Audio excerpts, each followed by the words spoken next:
All right, you maggots, listen up. Think you got what it takes to be a gamer?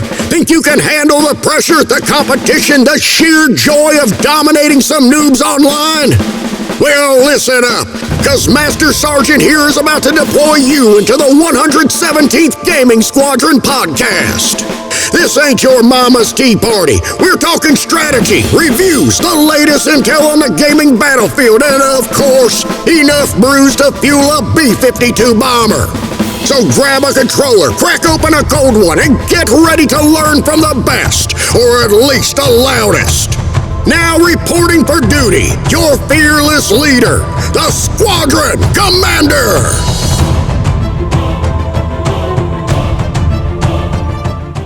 What is going on, everybody, and welcome to another episode of the 117th Gaming Squadron. I am your host, Squadron Commander Phil, and tonight we are going to talk about a game that has been on my backlog for years, and I'm talking years. It is Resistance Fall of Man for the PlayStation 3, and so this has kind of been a game that, it's been kind of, I see it all the time on my shelf, and I just kind of keep wondering, like, I want to try it, and so finally I bit the bullet and tried it, and I was able to play through it and everything. You'll be able to check that out also on Twitch if you want to see my gameplay. But now I completed it, and now we're going to talk about it for a little bit. So sit back, grab a beer, and get ready to hear about some Resistance Fall of Man.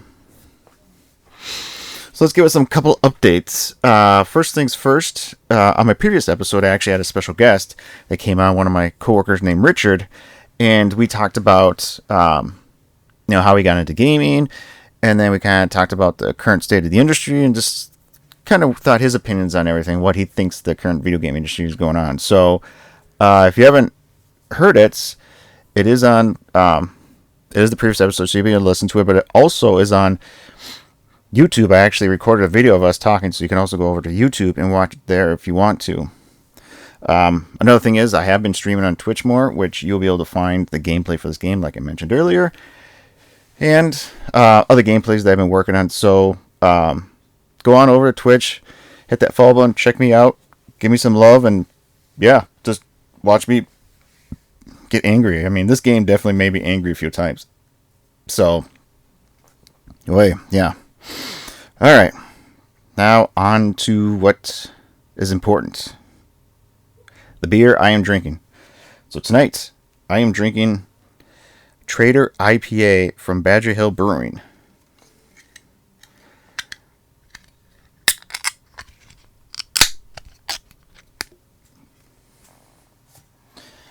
Let's see what we got.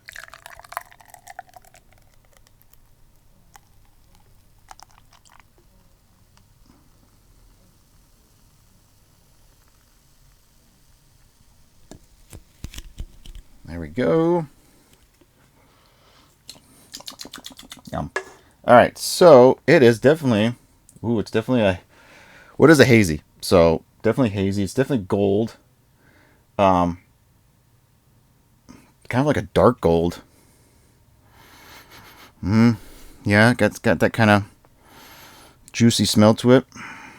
Well, cheers. Let's see what the first taste is like.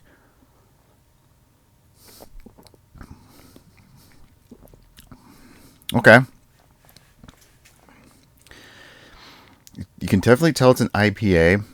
The haziness is there to kind of give it a little juicy, but I feel the traditional IPA hops are available. So I don't know if they just switched up the yeast and just made it hazy, or if they actually switched up the hops, because it does taste like more of a traditional IPA more than a hazy.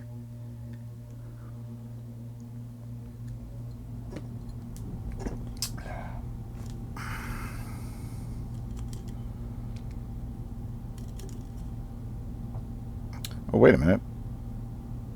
Scratch that. It's not their hazy. It's the regular one. They do have a hazy, but it's not called the Trader IPA. So the Trader IPA is the regular play. Duh. God, I feel embarrassed. Wow. Forget what I said before. It's definitely an IPA. Okay, not a hazy. There. Probably should read the can a little bit more and everything. So, definitely an IPA. They hit that spot. So far, not bad. So, let's see. Did they even talk about what? I mean, it weighs in at 10% ABV, which is not bad. I think that's kind of almost the standard now for IPAs. stuff like that, but does not mention anything about what hops or grain they used or even yeast, but still, not bad. All right, let's jump into some comments I found from people who played the game and everything. So these are 3 people who made their own opinion online and everything. So the first one, Resistance isn't a bad game, but I would say it overstays its welcome. The story, weapons, and atmosphere is all pretty interesting, but even for 2006, mowing down an endless mob of enemies in each level and almost zero mission variety just becomes boring. Yeah, I mean, that's probably something I'll go and explain into, but yeah, I agree with what he's saying. It just, some levels did feel like that's all you were doing is just unloading and loading and loading, so, but we'll talk about that more in the design of the levels and whatnot, but, second one, Insomniac nailed the sense of scale and delights and alternately, damn, why can't I speak?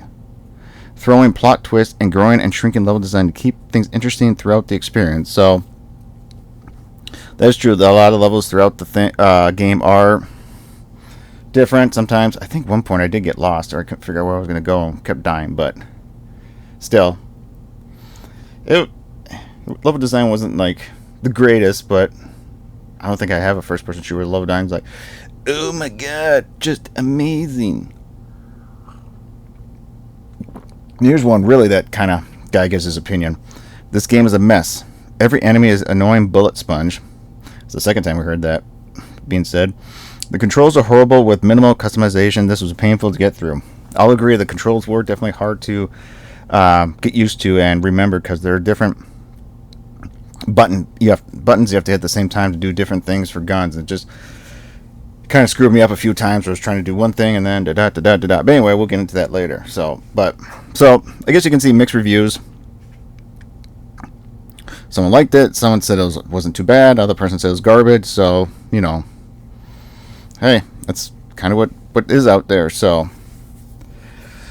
all right. Now, you're probably all wondering why I picked up a game, started playing from 2006, especially an original launch title for the PlayStation 3 back then.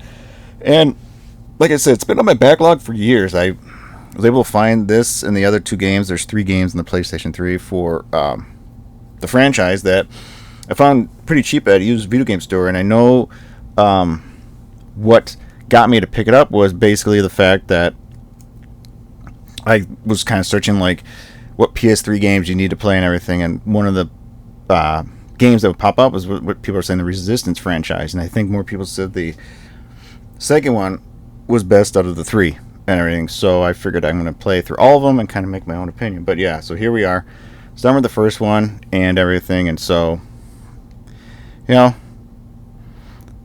one thing I did was actually nice to find that I was able to find these games complete in box and everything, which as a collector it's really helpful because when I find games I want them to be complete in box and everything. Is best for CD-based games. The 64 is kind of difficult because they had cardboard boxes and instructions, so it's like, yeah, that's very difficult to find complete in box, and you're not paying an arm and a leg if you did. But so one thing that I found out was this game was actually developed by Insomniac, who, as we all know today, is famous for making Spider-Man for the PlayStation 4 and 5 and everything. And so I did not know much about them before Spider-Man.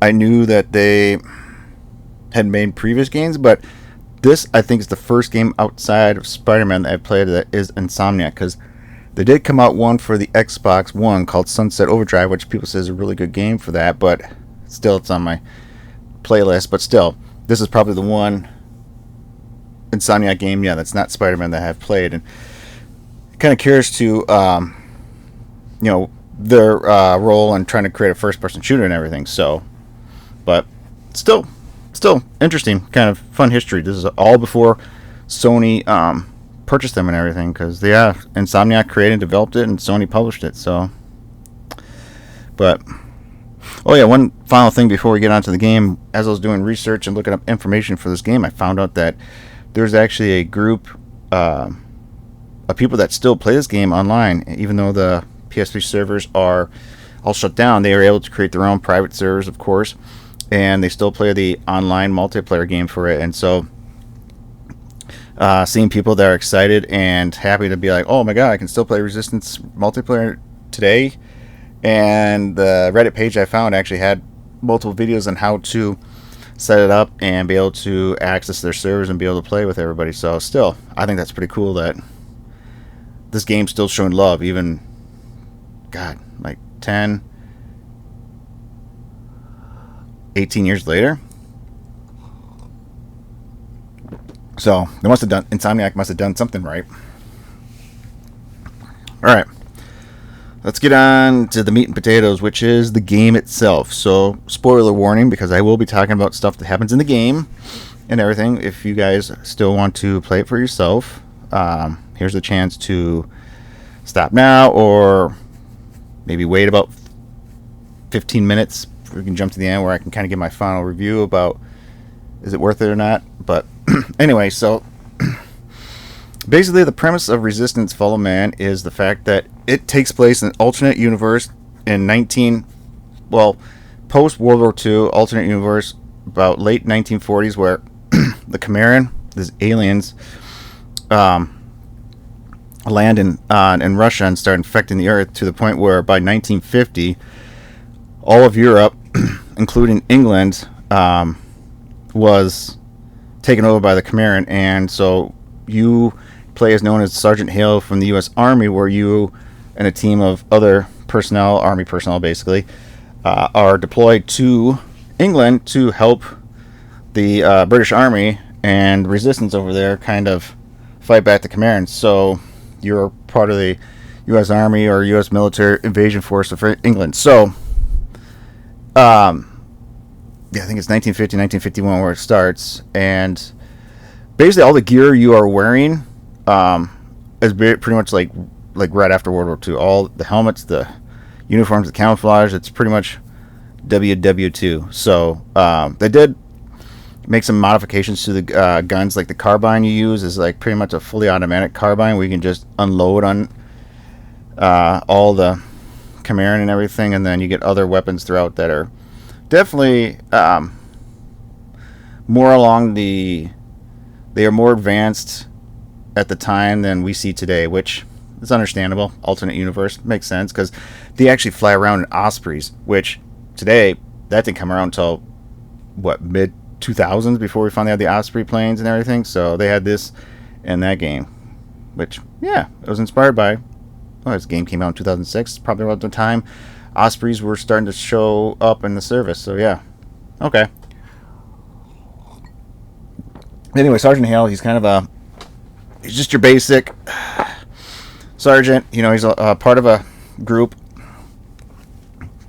They help out with the invasion with the resistance and try to push back the Chimeran. And the character does talk in this game, but it's very brief. And his face expressions are very just boring. Like the man, I don't know. They really kind of gave him just like a robotic face. Just, I'm not saying he's supposed to be smiling and laughing, but it's just kind of like, he's got a shaved head. He just looks kind of basic. It's just like, bleh. Nothing impressive about him, but you're playing as him, and of course along the way you find other NPCs. But anyway, one thing about this game that probably about the design of it was to heal. So you can heal NPCs. There's a point where they fall and you can go up to them, you can hit triangle and then heal them, and they're like, oh, thank you. And sometimes they would give you something in return, like here's ammo, here's something else and everything, which is helpful because sometimes ammo is very scarce. But for your character, the first level you had to get through, like I was not able to heal, so it was difficult. Even though I was playing on easy, it was actually still difficult for me to get through the level without dying multiple times because I couldn't heal. And I'm like, what the fuck? Like, I was actually, if you watch the first stream, I'm like, what in God's name is going on? I cannot heal.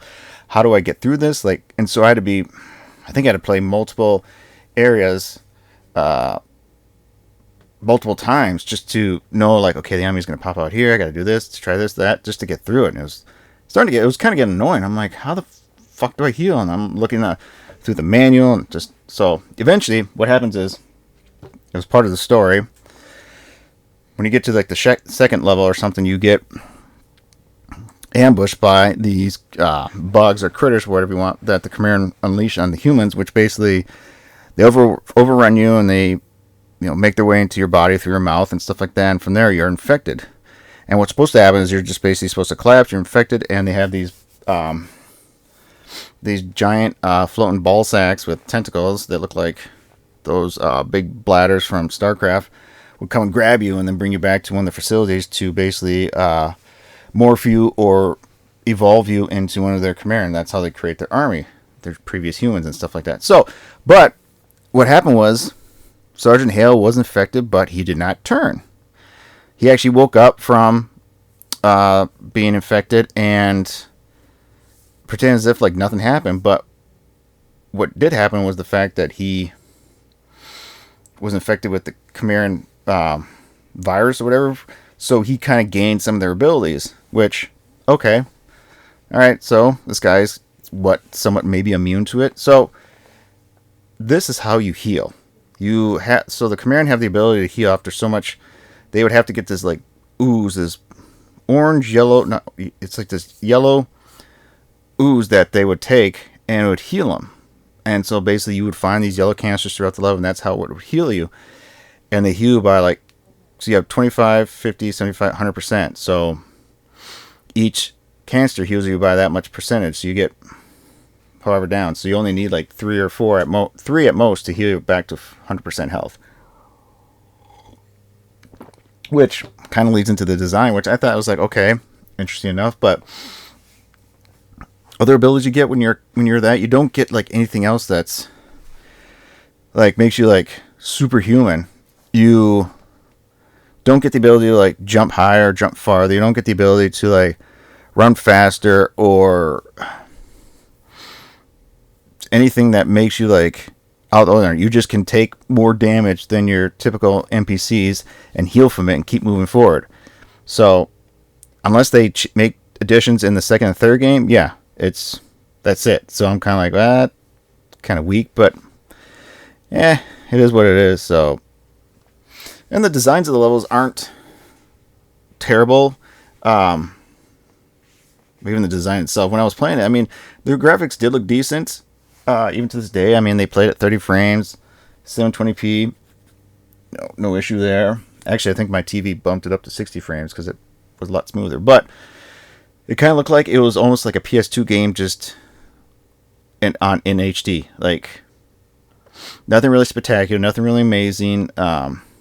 The level designs seemed kind of basic and stuff like that. So, I mean, it makes me wonder now, the second, third game, do they actually improve upon it to the point where graphics are better, more design, more materials and stuff like that? But overall, it just seems like, it was just a PS2 game that they just remastered for the PS3, and here you go. So now, so the levels do connect to each other, but there is a beginning point and end point. So when you get to an end point, your character will basically stop, and it'll be like, yeah, you did it, you ended the level, blah, blah, blah, and it'll tell you about time as other jazz, and then it'll save it. So, but then from there, you'd start to the next part, and then you just carry on. And so, the designs weren't, I'm going to say, like, fun. I mean, you did, quote unquote, have villages to go through house to house, and then make your way through like the Chimeran facilities and stuff like that, or like a spaceship. And so, but it did kind of feel a little bit repetitive. There are times I did get kind of lost or unsure where exactly I was supposed to go and everything. There's really no waypoints.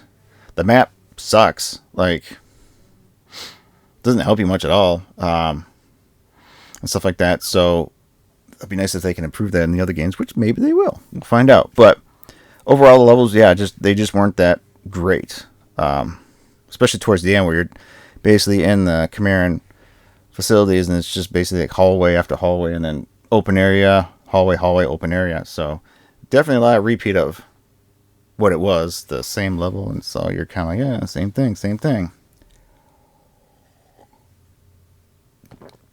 One thing about the levels was the fact where they had the placements of all the Chimeran, and there are a few levels where they placed them in basically strategic areas where they kicked the crap out of me, where I was actually stuck, and it took me multiple, and I'm talking multiple tries to get through it. And sometimes, as you know, you progress the game, you get harder and harder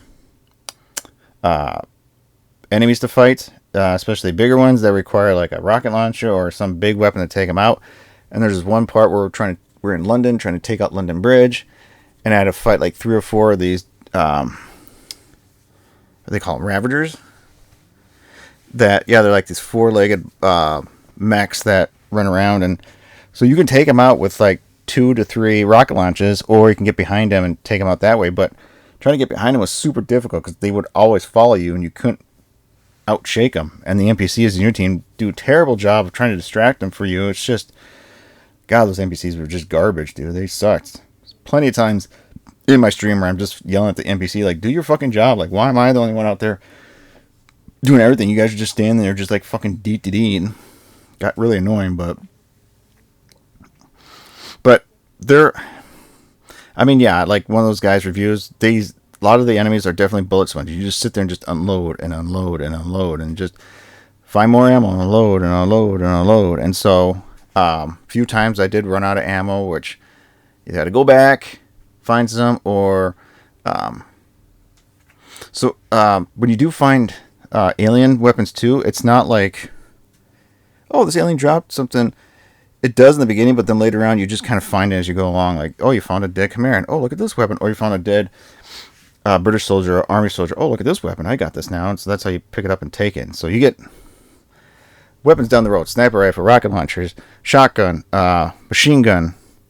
You get different grenades. You actually get a couple landmines that help you. So you get different variety of weapons to help you make your way through it. But I found myself just using the basic carbine because that thing would just, you just unload and then just deal serious. Just felt like it did more damage than anything else. But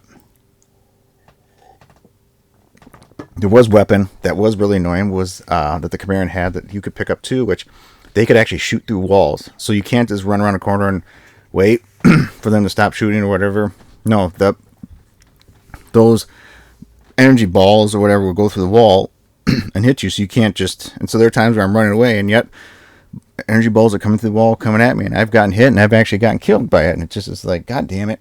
So that was annoying a little bit, but on the other hand, you can use that weapon too. So if you see a Chimeran hiding behind anything, you just shoot at that and it'll go through and take them out. So I guess it worked on both ends, I guess, you know.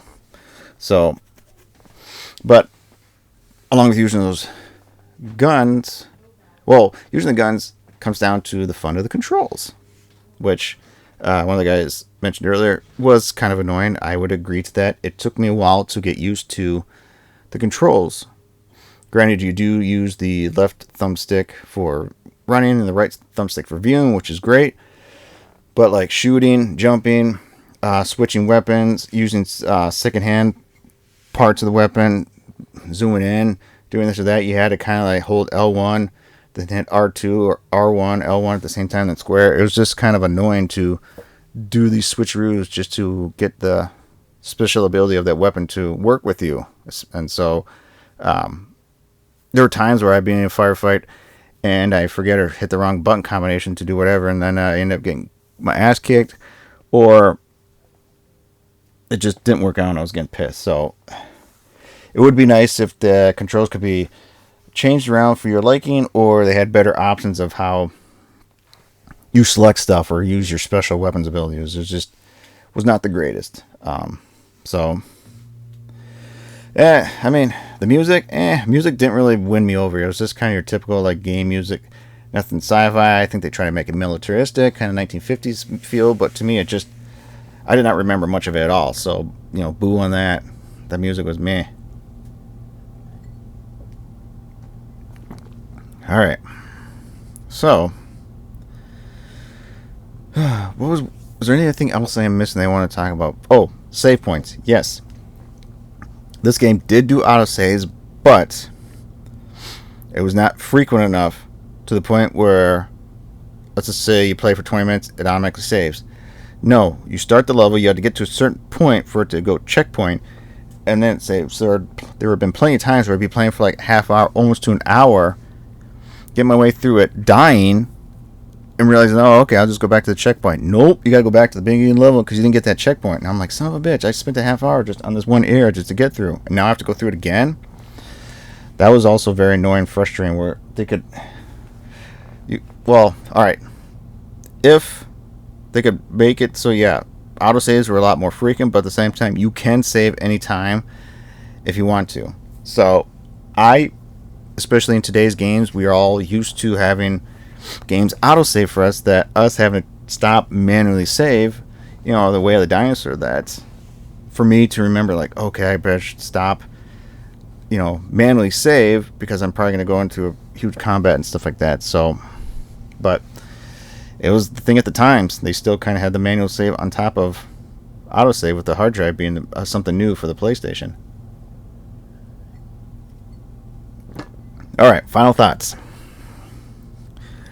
Now you guys are probably all wondering, especially ones that skip ahead from being spoiled, okay,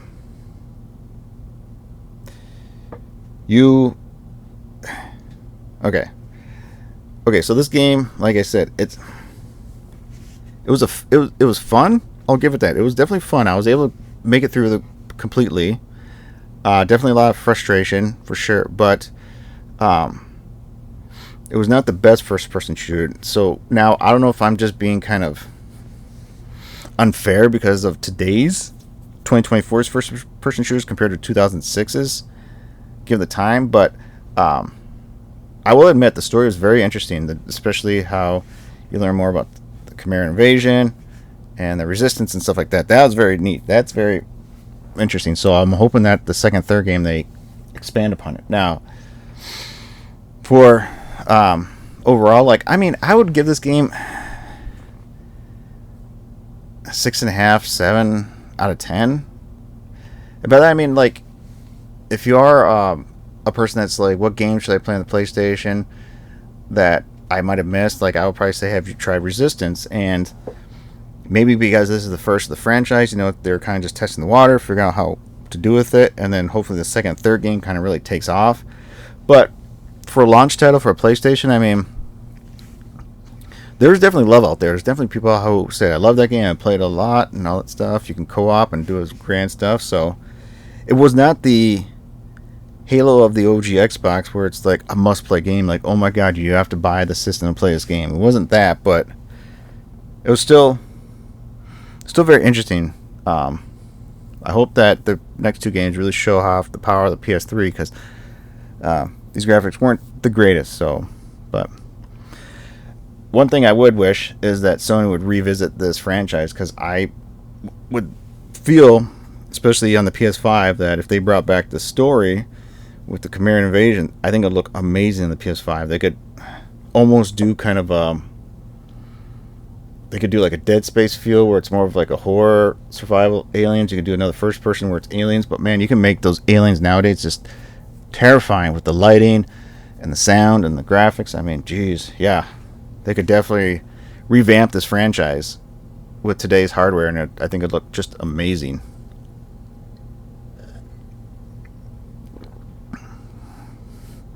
Alright, let's talk about the beer. So, I pretty much drinking 3/4 of it, and it was a good beer. The Trader IPA, not the hazy.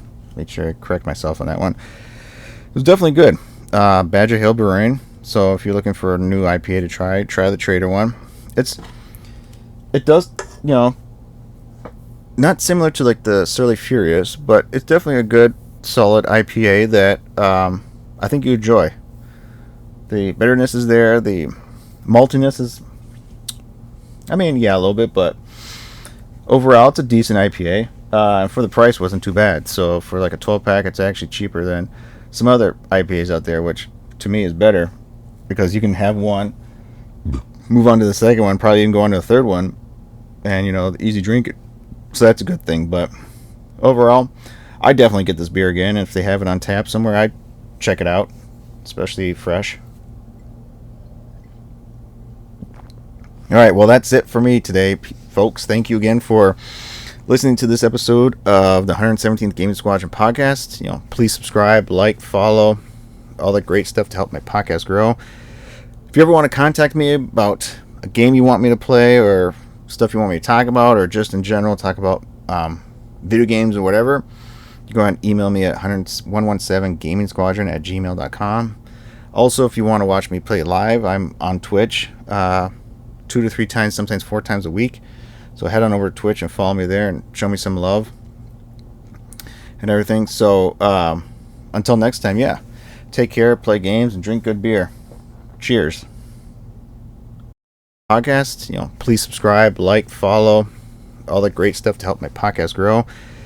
If you ever want to contact me about a game you want me to play, or stuff you want me to talk about, or just in general talk about video games or whatever, you go ahead and email me at 117gamingsquadron@gmail.com.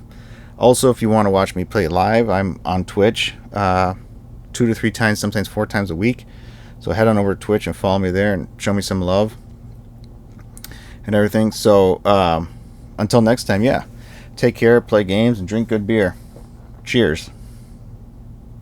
All right, you dirtbags, heard enough? Think you're all high speed and low drag? Well, that's the spirit. But remember, there's always something new to learn on the battlefield. So fall in and subscribe to the 117th Gaming Squadron podcast. And don't be a dang deserter. And if you're looking for some real-time action, the Squadron Commander is always streaming over on Twitch. Follow 117 Gaming Squadron and witness true tactical dominance. Or maybe witness him getting schooled by some kid half his age. Either way, it's entertaining. All right, dismissed. Until next time, stay in formation and keep finishing the fight.